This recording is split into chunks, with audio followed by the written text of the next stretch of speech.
Hello friends, KWA Overseer examine prepare ചെയ്യുന്ന സ്റ്റുഡൻസിന് പഠിക്കേണ്ട എഞ്ചിനീയറിംഗ് ഡ്രോയിങ് എന്ന സബ്ജക്റ്റിലെ മേജർ ആയിട്ടുള്ള അല്ലെങ്കിൽ ഇമ്പോർട്ടൻ്റ് ആയിട്ടുള്ള ഇൻസ്ട്രുമെൻറ്റ്സ് ആണ് നമ്മൾ ഈ ഒരു വീഡിയോയിൽ ഡിസ്കസ് ചെയ്യുന്നത്. അപ്പോൾ ആദ്യം തന്നെ എന്താണ് ഒരു ഡ്രോയിങ് കൊണ്ട് ഉദ്ദേശിച്ചിരിക്കുന്നത്? Graphical representation of an object. ഇപ്പോൾ ഡ്രോയിങ് ഏതൊരു ഒബ്ജക്റ്റിൻ്റെ ആയാലും അതിൻ്റെ ഒരു ഗ്രാഫിക്കൽ റെപ്രസെൻറ്റേഷനെയാണ് നമ്മൾ ഡ്രോയിങ് എന്ന് വിളിക്കുന്നത്. ഇനി സ്പെസിഫിക് ആയിട്ട് എഞ്ചിനീയറിംഗ് ഡ്രോയിങ് കൊണ്ട് ഉദ്ദേശിക്കുന്നത് എന്താണ്? ഏതൊരു ഒബ്ജക്റ്റിനെയും അതിൻ്റെ സ്പെസിഫിക് ഷേപ്പിൽ, അതായത് എക്സാക്ട് ഷേപ്പിൽ അതിൻ്റെ ഡയമെൻഷൻസ് ഒക്കെ മെൻഷൻ ചെയ്ത് നമ്മൾ വരയ്ക്കുമ്പോഴാണ്, സ്കെച്ച് ചെയ്യുമ്പോഴാണ് അതിനെ എഞ്ചിനീയറിംഗ് ഡ്രോയിങ് എന്ന് വിളിക്കുന്നത്. നമ്മുടെ മിക്ക എഞ്ചിനീയറിംഗ് ഇൻസ്ട്രുമെൻറ്റ്സും മാനുഫാക്ചർ ചെയ്യണമെങ്കിൽ ഈ എഞ്ചിനീയറിംഗ് ഡ്രോയിങ് ഉണ്ടായി പറ്റും. A drawing of an object that contains all the information like actual shape, accurate size, manufacturing methods, etc. is required for its construction. No construction or manufacturing of any engineering object is possible without engineering drawing. ഇനി നമുക്ക് engineering drawings മൂന്നായിട്ട് classify ചെയ്യാം based on its application. ആദ്യത്തേതാണ് mechanical engineering or machine drawing. ഇപ്പം mechanical engineering students വരയ്ക്കുന്ന അല്ലെങ്കിൽ draft ചെയ്യുന്നതാണ് machine drawings. അപ്പോൾ ഇതിൽ യൂഷ്വലി ഈ ഇൻസ്ട്രുമെൻസിൻ്റെ, അതായത് ഇപ്പോൾ എക്സാമ്പിൾ പറയുവാണെങ്കിൽ മെഷീൻസ്, അതിൻ്റെ പല മെഷീൻ പാർട്സ്, ഇതെല്ലാമാണ് മെക്കാനിക്കൽ ഡ്രോയിങ്സിൽ അല്ലെങ്കിൽ മെഷീൻ ഡ്രോയിങ്സിൽ വരുന്നത്. ഇനി സിവിൽ എഞ്ചിനീയറിംഗ് ആപ്ലിക്കേഷൻസിൽ വരുന്നതാണ് നമ്മുടെ എക്സാമ്പിൾ പറയുവാണെങ്കിൽ ബ്രിഡ്ജസ്, അതുപോലെ ബിൽഡിങ്സ്, ഇതിൻ്റെയൊക്കെ ഡ്രോയിങ്സ് വരുന്നതാണ് സിവിൽ എഞ്ചിനീയറിംഗ് ഡ്രോയിങ്സ് ഇൻക്ലൂഡ് ചെയ്യപ്പെടുന്നത്. ഇനി ഇലക്ട്രിക്കൽ ഡ്രോയിങ്സ് ഉണ്ട്, അതായത് വയറിംഗ് ഡയഗ്രംസ്, അതേപോലെ ട്രാൻസ്ഫോമേഴ്സിൻ്റെ ഒക്കെ ഡയഗ്രംസ് വരുന്നതാണ് ഇലക്ട്രിക്കൽ ആൻഡ് ഇലക്ട്രോണിക്സ് എഞ്ചിനീയറിംഗ് ഡ്രോയിങ്സിൻ്റെ കാറ്റഗറിയിൽ വരുന്നത്. ഇനി നമുക്ക് ഡിസ്കസ് ചെയ്യാനുള്ളത് നമ്മുടെ മേജർ അല്ലെങ്കിൽ ഇമ്പോർട്ടൻ്റ് ആയിട്ടുള്ള എഞ്ചിനീയറിംഗ് ഡ്രോയിങ് ഇൻസ്ട്രുമെൻസിനെ കുറിച്ചാണ്. അതിൽ ആദ്യത്തേതാണ് ഡ്രോയിങ് ബോർഡ്. അപ്പോൾ ഏതൊരു ഡ്രോയിങ് നമ്മൾ പ്രിപ്പയർ ചെയ്യുമ്പോഴും അതിനെ സപ്പോർട്ട് ചെയ്യാനായിട്ട് നമ്മൾ കൊടുക്കുന്ന അല്ലെങ്കിൽ വെക്കുന്ന ഈ സ്ട്രക്ചറിനെയാണ് ഡ്രോയിങ് ബോർഡ് എന്ന് വിളിക്കുന്നത്. It is used four supporting the drawing paper or tracing paper for making drawings. ഇനി ഡ്രോയിങ് ബോർഡ് മാനുഫാക്ചർ ചെയ്യുന്നത് സീസൺഡ് സോഫ്റ്റ് വുഡ് യൂസ് ചെയ്തിട്ടാണ്. ഇനി ഒരു ഡ്രോയിങ് ബോർഡിൻ്റെ ഒരു കൺസ്ട്രക്ഷൻ നമ്മൾ നോക്കുവാണെങ്കിൽ പല പാനൽസ് ഓഫ് വുഡ് വെച്ചിട്ട് അതിൻ്റെ പുറകിലായിട്ട് രണ്ട് ബാറ്റൻസ് പ്ലേസ് ചെയ്തിട്ടുണ്ട്, ഇതിനെ കറക്റ്റ് ആയിട്ട് ഫിക്സ് ചെയ്യാൻ വേണ്ടിയിട്ട്. 2 battens are fastened to the board by screws in slotted joints. ഇനി ഡ്രോയിങ് ബോർഡിൻ്റെ ക്വസ്റ്റ്യൻസ് വന്നതിൽ ഏറ്റവും കൂടുതൽ ചോദിച്ചിട്ടുള്ള ക്വസ്റ്റ്യൻ ആണ് ഇതിൻ്റെ എബണി എഡ്ജിനെ കുറിച്ച്. അപ്പോൾ എന്താണ് ഒരു ഡ്രോയിങ് ബോർഡിൻ്റെ എബണി എഡ്ജ്? നമ്മൾ ഡ്രോയിങ് ബോർഡിൽ ഡ്രോയിങ് പേപ്പറൊക്കെ പ്ലേസ് ചെയ്തു, അതിനുശേഷം നമ്മൾ നമ്മുടെ ഡ്രാഫ്റ്റിംഗ് മെഷീൻ പ്ലേസ് ചെയ്യും. ഈ ഡ്രാഫ്റ്റിംഗ് മെഷീൻ പ്ലേസ് ചെയ്യുന്ന ആ ഒരു വർക്കിംഗ് എഡ്ജിനെയാണ് നമ്മൾ എബണി എഡ്ജ് എന്ന് വിളിക്കുന്നത്. Working edge of the drawing board to guide the T scale or the drafting machine, അതിനെയാണ് നമ്മൾ എബണി എഡ്ജ് എന്ന് വിളിക്കുന്നത്. അടുത്തത് സ്റ്റാൻഡേർഡ് ഡ്രോയിങ് ബോർഡ്സിൻ്റെ സൈസുകൾ. ഇതും വളരെ ഇമ്പോർട്ടൻ്റ് ആണ്. ഡ്രോയിങ് ബോർഡ്സിനെ നമ്മൾ പലതായിട്ട് ഡെസിഗ്നേറ്റ് ചെയ്യുന്നുണ്ട് based on it size. D0, D1, D2, D3 എന്ന്. ഇനി ഓരോ ഡെസിഗ്നേഷൻ്റെയും കറസ്പോണ്ടിങ് ആയിട്ടുള്ള സൈസും ക്വസ്റ്റ്യൻസിൽ ചോദിച്ചിട്ടുണ്ട്, അതും പഠിച്ചിരിക്കണം. D0 സൈസാണ് ഏറ്റവും വലിയ സൈസ്. അപ്പോൾ അതിൻ്റെ സൈസ് വരുന്നത് 1500 by 1000 by 25 mm ആണ്. ഇനി D1ൻ്റെ സൈസ് വരുന്നത് 1000 by 700 by 25 mm ആണ്. അപ്പോൾ ഇതിൽ 25 ആണ് ഈ രണ്ട് ബോർഡ്സിൻ്റെയും തിക്നെസ് വരുന്നത്. ഇനി D2ൻ്റെയും D3 ബോർഡ്സിൻ്റെ തിക്നെസ് വരുന്നത് 15 mm മാത്രമാണ്. ഇതിൻ്റെ സൈസുകൾ പറയുവാണെങ്കിൽ D2ൻ്റെ size 700 by 500 by 15 mm and D3യുടെ സൈസ് 500 by 350 by 15 mm. അപ്പോൾ ഏറ്റവും വലിയ സൈസ് D0 ആണ്, ഏറ്റവും ചെറിയ സൈസ് D3 ആണ്. അടുത്തത് ഡ്രോയിങ് ഷീറ്റ്സിനെ കുറിച്ച് ഡിസ്കസ് ചെയ്യാം. ഇപ്പോൾ പറഞ്ഞ ഡ്രോയിങ് ബോർഡിൽ നമ്മൾ ഡ്രോയിങ് ഷീറ്റ്സ് ഫിക്സ് ചെയ്തിട്ടാണ് അതിൻ്റെ മുകളിൽ നമ്മൾ നമ്മുടെ എഞ്ചിനീയറിംഗ് ഡ്രോയിങ്സ് ഡ്രാഫ്റ്റ് ചെയ്യുന്നത്. ഡ്രോയിങ് ഷീറ്റ്സിനും നേരത്തെ ഡ്രോയിങ് ബോർഡിൻ്റെ കേസിൽ പറഞ്ഞ കൂട്ട് സൈസുകളുണ്ട്. ഏറ്റവും വലുത് A0 സൈസും ഏറ്റവും ചെറുതായിട്ട് A5 സൈസ് വരെ നമുക്ക് പറയാം. ഇതിൽ area of the biggest size A0 is 1 meter square. ഇത് പല പ്രാവശ്യം റിപ്പീറ്റഡ് ആയിട്ട് ചോദിച്ചിട്ടുള്ള ഒരു ക്വസ്റ്റ്യൻ ആണ്. A0 ഡ്രോയിങ് ഷീറ്റിൻ്റെ ഏരിയ എത്ര ആണെന്നുള്ളത്. It is equal to 1 meter square area.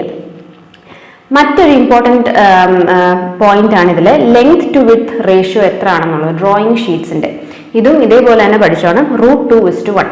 അതായത് ഡ്രോയിങ് ഷീറ്റിൻ്റെ നമ്മൾ നീളം കൂടിയ സൈസും വിഡ്ത്തും തമ്മിൽ നമ്മൾ റേഷ്യോ എടുക്കുവാണെങ്കിൽ it will be equal to √2:1.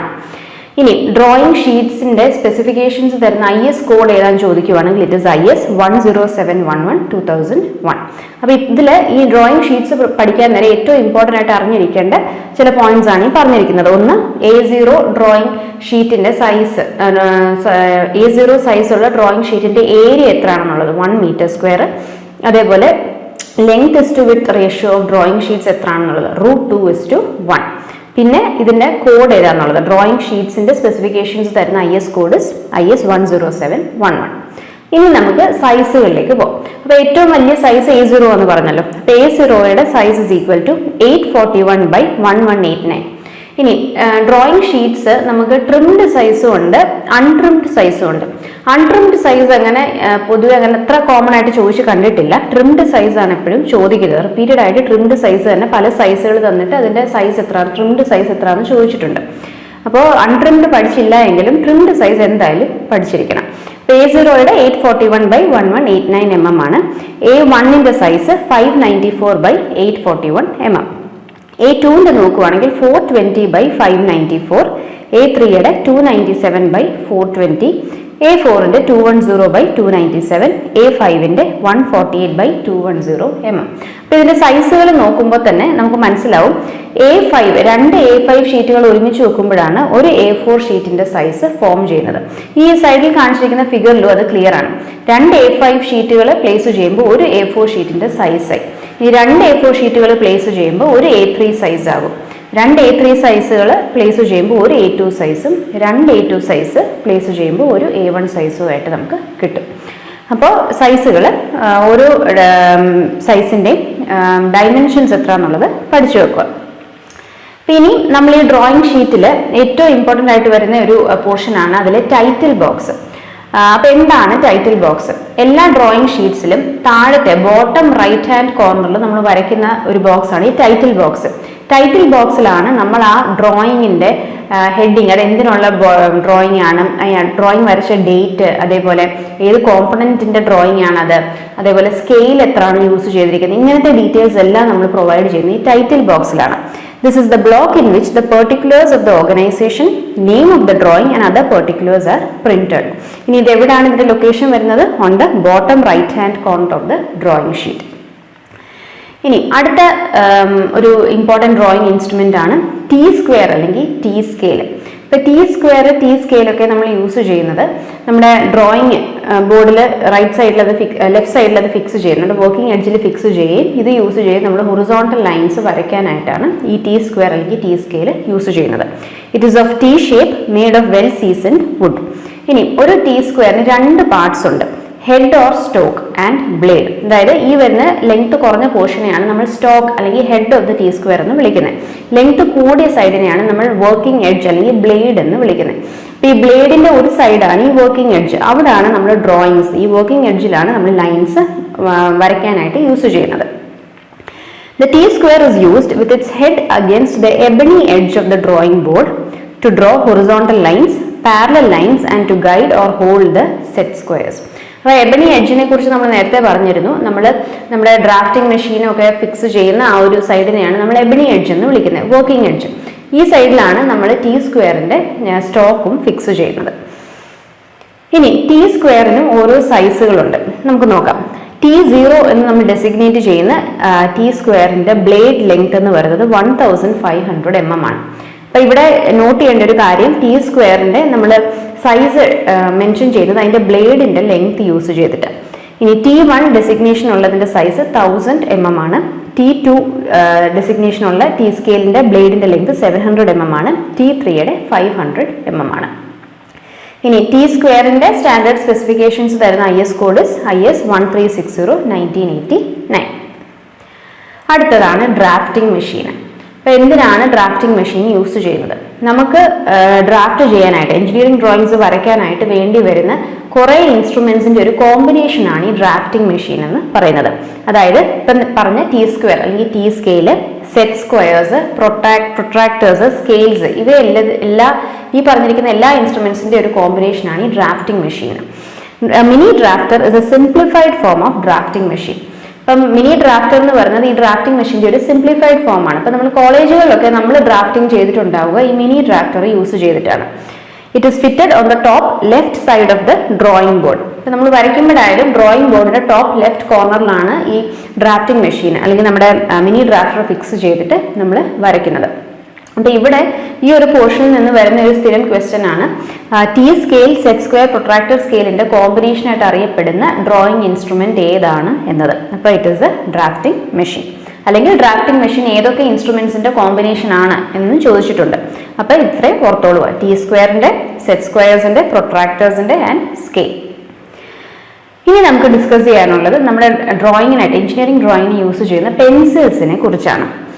Wooden or mechanical clutch pencils നമുക്ക് ഇന്ത്യൻ സ്റ്റാൻഡേർഡ് പ്രകാരം ഡ്രാഫ്റ്റിങ്ങിനായിട്ട് യൂസ് ചെയ്യും. ഇപ്പോൾ വുഡൻ പെൻസിൽ എന്ന് പറയുമ്പോൾ അത് തന്നെ പല ഗ്രേഡ്സ് ഉണ്ട്, നമ്മൾ അതിനെക്കുറിച്ച് താഴെ ഡിസ്കസ് ചെയ്യും. അതേപോലെ മെക്കാനിക്കൽ ക്ലച്ച് പെൻസിലുണ്ട്, നമുക്ക് ലെഡ് ഇതേപോലെ ക്ലച്ച് പെൻസിലിനുള്ളിലിട്ട് യൂസ് ചെയ്യാൻ പറ്റും. അപ്പോൾ ഇങ്ങനത്തെ 2 ടൈപ്പ് പെൻസിൽസ് നമുക്ക് ഡ്രാഫ്റ്റിങ്ങിനായിട്ട് യൂസ് ചെയ്യാം. Pencils are graded according to the hardness or softness of the lead. ഇത് വളരെ ഇമ്പോർട്ടൻ്റ് ആണ്. ഹാർഡ്നെസ് യൂസ് ചെയ്ത് ഗ്രേഡ് ചെയ്യുന്ന പെൻസിൽസിനാണ് നമ്മൾ എച്ച് എന്ന് പറയുന്ന ആൽഫബറ്റ് വെച്ച് ഡെസിഗ്നേറ്റ് ചെയ്യുന്നത്. അതായത് 9H, 6H, 7H ഇങ്ങനെ നമ്മൾ എച്ച് എന്ന ടേം വരുന്ന പെൻസിലുകളെല്ലാം അതിന്റെ ഹാർഡ്നെസ്സിന്റെ ബേസിസിലാണ് നമ്മൾ ഗ്രേഡ് ചെയ്യുന്നത്. ഇനി അതേപോലെ നമുക്ക് ബോൾഡ്നെസ്സിന്റെ, അതായത് എത്രത്തോളം ഡാർക്ക് ആയിട്ട് നമുക്ക് വരയ്ക്കാം എന്നുള്ളതിനെ ബേസ് ചെയ്ത് നമുക്ക് പെൻസിൽസിനെ ഗ്രേഡ് ചെയ്യാൻ പറ്റും. അങ്ങനെയുള്ള പെൻസിൽസിനെ നമ്മൾ ബി എന്ന ആൽഫബറ്റ് യൂസ് ചെയ്തിട്ടാണ് ഡെസിഗ്നേറ്റ് ചെയ്യുന്നത്. അതായത് 7B, 6B അങ്ങനെ പല ഗ്രേഡുകളുണ്ട്. അതിൽ ഏറ്റവും ബോൾഡസ്റ്റ് അല്ലെങ്കിൽ ഏറ്റവും ഡാർക്കസ്റ്റ് ആയിട്ടുള്ള ലൈൻസ് വരയ്ക്കാൻ യൂസ് ചെയ്യുന്നത് 7B എന്ന് പറയുന്ന പെൻസിലാണ്. ഏറ്റവും ലൈറ്റസ്റ്റ് ആയിട്ട് വരുന്നത് B എന്ന് ഗ്രേഡ് ചെയ്തിരിക്കുന്ന പെൻസിൽ. അതേപോലെ ഡാർക്ക്നെസ്സിന്റെ അല്ലെങ്കിൽ ഹാർഡ്നെസ്സിന്റെ കേസ് നമ്മൾ പറയുവാണെങ്കിൽ ഏറ്റവും ഹാർഡായിട്ട് നമുക്ക് കിട്ടുന്ന ഗ്രേഡ് എന്ന് പറയുന്നത് 9H ആണ്. അപ്പം നേരത്തെ നമ്മൾ പറഞ്ഞു 9H ഗ്രേഡ് ഉണ്ട് എന്നത്. അതേപോലെ ഏറ്റവും ബോൾഡസ്റ്റ് ആയിട്ടുള്ളത് 7BU ആണ്. Soft lead pencils are use to produce thicker and darker lines. അതായത് നമ്മൾ ബോൾഡ് ബി എന്ന് യൂസ് ചെയ്ത് ഡെസിഗ്നേറ്റ് ചെയ്യുന്ന പെൻസിൽസ് എല്ലാം ഡാർക്ക് ആയിട്ടുള്ള ലൈൻസ് വരയ്ക്കാനായിട്ടാണ് യൂസ് ചെയ്യുന്നത്. ഇനി ഹാർഡ് ആയിട്ടുള്ള പെൻസിൽസ് നമ്മൾ പറഞ്ഞ എച്ച് എന്ന ഗ്രേഡ് യൂസ് ചെയ്തിട്ടാണ് ഡെസിഗ്നേറ്റ് ചെയ്യുന്നത്. ഇനി ഇതൊന്നും അല്ലാതെ HB എന്ന് പറയുന്ന ഒരു ഗ്രേഡ് നമുക്കുണ്ട്. HB അതേപോലെ F എന്ന് പറയുന്ന ഗ്രേഡ്സ് ഉണ്ട്. ഇതെല്ലാം മീഡിയം ഗ്രേഡ്സ് ആണ്. അടുത്തത്, ഈ പെൻസിൽസിനെ നമ്മൾ ഓരോ ആപ്ലിക്കേഷനും എങ്ങനെ യൂസ് ചെയ്യും, അതായത് നമ്മൾ പല ടൈപ്പ് ഗ്രേഡുകളും ഏതൊക്കെ ആപ്ലിക്കേഷൻസിന് യൂസ് ചെയ്യുന്നു എന്നതും റിപ്പീറ്റഡ് ആയിട്ട് ചോദിക്കുന്ന ഒരു ക്വസ്റ്റ്യൻ ആണ്. Select the grade of the pencil depending upon the type of line work. ഇനി 2H പെൻസിൽസ്, 2H ഗ്രേഡ് നമ്മൾ ഇവിടെ എന്തിനൊക്കെയാണ് യൂസ് ചെയ്യുന്നത്? Four construction lines, centre lines, dimension lines, projection lines, extension lines. ഈ centre lines, extension line ഇതൊക്കെ എന്താണെന്നുള്ളത് പിന്നീട് നമ്മൾ പഠിക്കുന്നുണ്ട്, മറ്റ് വീഡിയോസിൽ നമ്മളത് ഡിസ്കസ് ചെയ്യുന്നുണ്ട്. അപ്പോൾ ഇത്രയും ഓർത്തോളുക, 2H ഗ്രേഡ് പെൻസിൽ നമ്മൾ യൂസ് ചെയ്യുന്നത് കൺസ്ട്രക്ഷൻ ലൈൻസ് വരയ്ക്കാൻ, ഡൈമെൻഷൻ ലൈൻസ് വരയ്ക്കാൻ വേണ്ടിയിട്ട്, അതേപോലെ എക്സ്റ്റൻഷൻ ലൈൻസ്, പ്രൊജക്ഷൻ ലൈൻസ് ഒക്കെ വരയ്ക്കാൻ വേണ്ടിയിട്ട് നമ്മൾ 2H ഗ്രേഡ് ആണ് യൂസ് ചെയ്യുന്നത്. ഇനി H ഗ്രേഡ് പെൻസിൽ എന്തിനൊക്കെയാണ് യൂസ് ചെയ്യുന്നത് എന്ന് ചോദിക്കുവാണെങ്കിൽ for lettering, visible lines, dimensioning, arrows mark ചെയ്യാൻ, ഇതിനൊക്കെ നമ്മൾ H ഗ്രേഡ് പെൻസിലാണ് യൂസ് ചെയ്യുന്നത്. ഇനി HB ഗ്രേഡ് പെൻസിൽ നമ്മൾ യൂസ് ചെയ്യുന്നത് സ്കെച്ചിങ് പേർപ്പസസിന് വേണ്ടിയിട്ടാണ്. അപ്പം ഇതും വളരെ ഇമ്പോർട്ടൻ്റ് ആണ്. ഓരോ ഗ്രേഡ് പെൻസിലും അതിൻ്റെ ആപ്ലിക്കേഷൻ എന്താണെന്നുള്ളത് ചോദിക്കുന്നതാണ്. എവിടെയൊക്കെയാണത്, എന്തൊക്കെ വരയ്ക്കാനാണ് അത് യൂസ് ചെയ്തെന്നുള്ളത്. അപ്പോൾ ഇത് ഇമ്പോർട്ടൻ്റ് ആയിട്ട് അറിഞ്ഞിരിക്കണം. ഇനി നമുക്ക് നമ്മുടെ അടുത്ത ഇൻസ്ട്രുമെന്റിലേക്ക് കടക്കാം, സെറ്റ് സ്ക്വയേഴ്സ്. അപ്പോൾ സെറ്റ് സ്ക്വയേഴ്സ് നമ്മളൊക്കെ സ്കൂൾ തൊട്ടേ യൂസ് ചെയ്യുന്ന ഡ്രോയിങ് ഇൻസ്ട്രുമെന്റ്സ് ആണ്. അപ്പം എഞ്ചിനീയറിംഗ് ഡ്രോയിങ്ങിൽ നമ്മൾ 2 ടൈപ്പ് സെറ്റ് സ്ക്വയേഴ്സ് ആണ് യൂസ് ചെയ്യുന്നത്.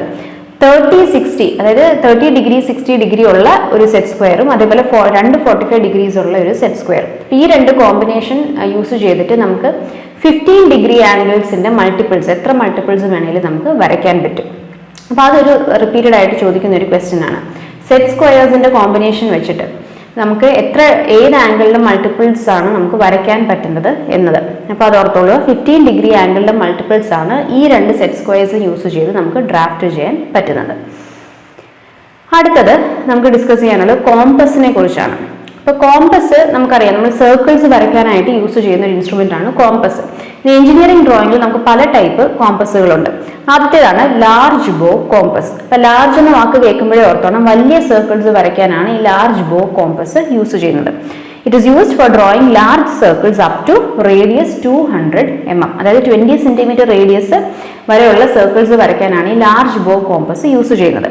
ഇനി ഇതിനേക്കാൾ വലിയ റേഡിയസ്, ഈ 20 സെന്റിമീറ്ററിനേക്കാൾ കൂടുതൽ റേഡിയസിൽ സർക്കിൾസ് വരയ്ക്കണമെങ്കിൽ ഈ ലാർജ് ബോ കോമ്പസിന്റെ കൂടെ ലെങ്തനിങ് ബാർസ് നമുക്ക് അറ്റാച്ച് ചെയ്ത് നമുക്ക് വലിയ റേഡിയസിലുള്ള സർക്കിൾസ് വരയ്ക്കാൻ പറ്റും. ഇപ്പൊ ലെങ്തനിങ് ബാർസ് എന്തിനാണ് യൂസ് ചെയ്യുന്നത് എന്ന് ചോദിക്കുവാണെങ്കിൽ it is to draw circles of radius larger than 200 mm.